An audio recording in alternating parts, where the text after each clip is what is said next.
దించేదాకా తగ్గేదే లేదన్నారు. కూటమి కట్టారు, పొత్తు పెట్టుకున్నారు, మొత్తానికి జగన్ని గద్దె దించేశారు.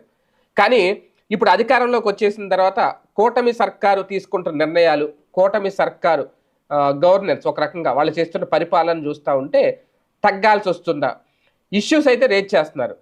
కానీ దానికి కారణం జగనే అని పూర్తిగా చూపించలేకపోతున్నారు.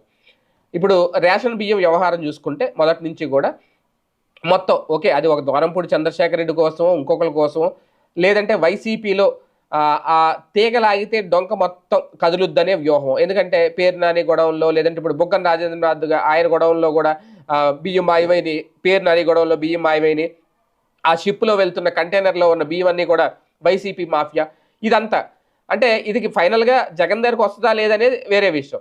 ఒక కల్తీ లడ్డు వ్యవహారంలో ఎలా అయితే చెప్పారో ఇప్పుడు దీని వ్యవహారాలు ఎలా చెప్తున్నారు, విద్యుత్ ఛార్జీలు పెరగడానికి కారణం జగనే ఎలా చెప్తున్నారు, ఇలా